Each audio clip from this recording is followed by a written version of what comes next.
only way you can possibly know in which direction you want to head in life is by having something to contrast off your dislikes. Because the thing is, if we know what we dislike, if we know what we hate, if we know if we gruel something, if we just absolutely hate doing the thing, then that clearly provides direction as to where we can head. Because if we know we hate doing one thing, like let's say, for instance, I hate playing musical instruments, right? If I know I hate playing musical instruments, then it doesn't really make sense to me playing more musical instruments, right?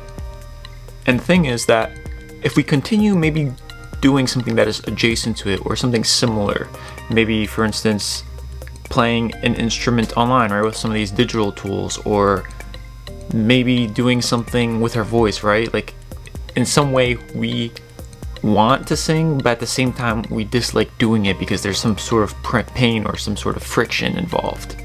Well, the thing is, maybe perhaps even though it may be something in music that you want to do, maybe rather than being the person playing the instrument or doing the thing, what if you were on the business side of it, or perhaps you were on some other side of the music industry where you can still be directly involved with it but not so actually playing the instrument.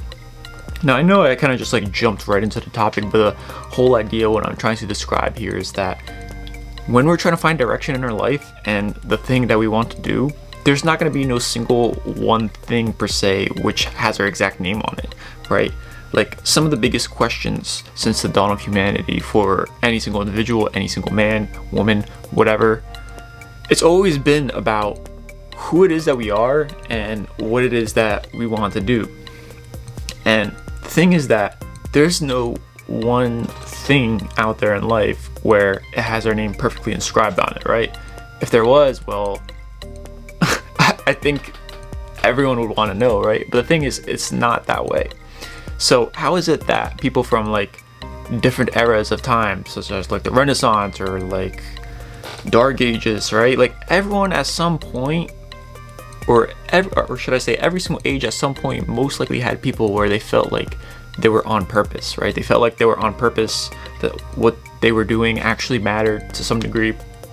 Well, the thing is that these people didn't quote unquote find the thing that had their name perfectly inscribed on it, like it's like some tablet from God, right? It's not like that. Rather, they probably just either fell into it by chance, they encountered it and they just stuck with it, or they just knew from early on what it is that they want to do and they just never got distracted away from that thing, right? And the thing is that we have to know the thing that we enjoy doing in terms of the essence of it, not in terms of the exact name of it or the exact thing. It's like thinking in absolutes. When we think in absolutes and we constrain ourselves to a limited set of options, well then we're only constrained by those options and the things that we think for ourselves are the best for us. But that is generally not the case. Like for instance, what's the difference between someone finding their purpose now in this like technological information age, whereas or just compared to someone looking for purpose maybe 100 years ago or so, right? Well, the only difference is the current circumstances and what's going on in the world, right? Other than that, the fundamentals are basically the same.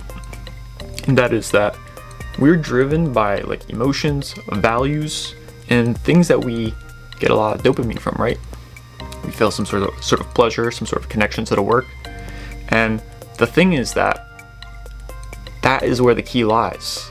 By simply knowing yourself, having some sort of general self-awareness, knowing what you dislike, maybe where your weaknesses are, and so you can head in the opposite direction in terms of, and this is how it ties back into like the intro where I just kind of jumped into.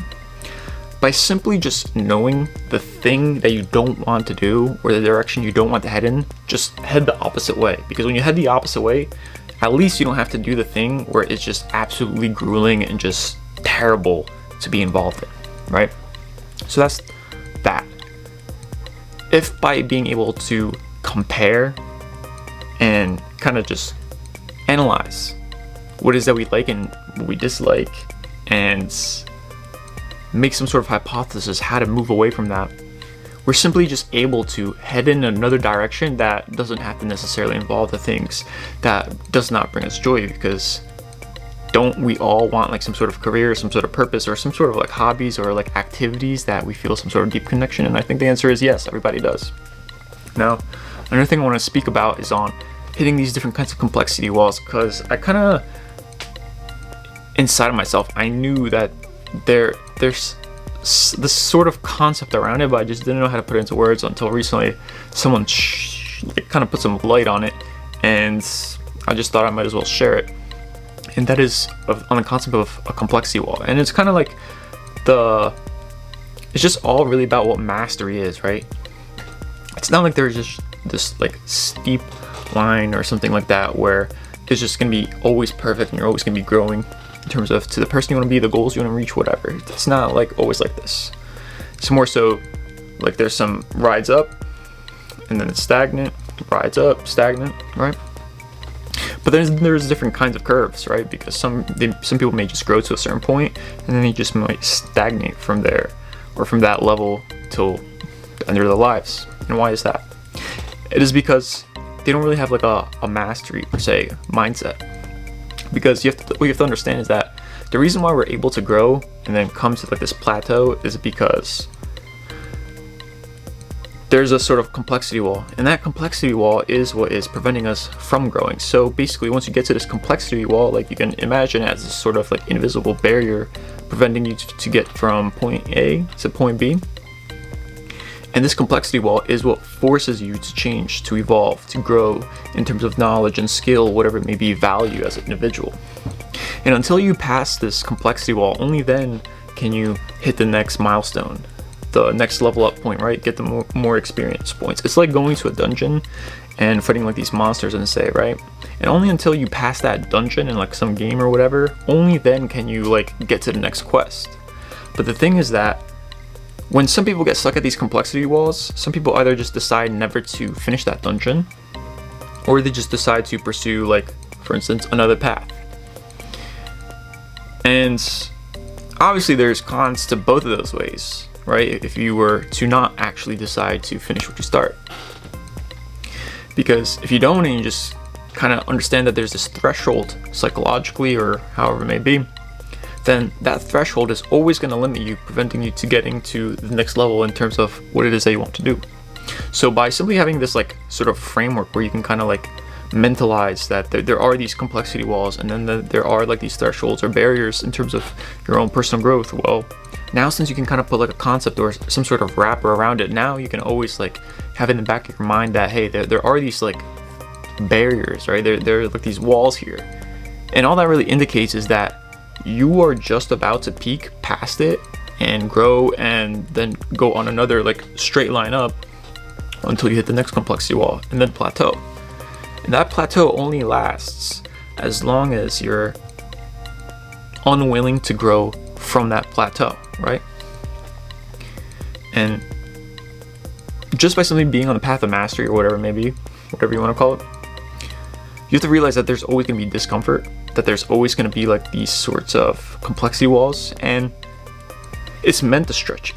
It's meant to stretch you. It's meant to push you beyond in terms of your capabilities, what's possible in your life, and so on. But the thing is that we wish things were a certain way when in reality they aren't. So just by simply having this concept to have in the back of your mind that there are these complexity walls, and that these complexity walls can be the biggest catalyst for change, and also seeing results you otherwise would have not been able to have come into fruition unless it were for you to pass through that complexity wall.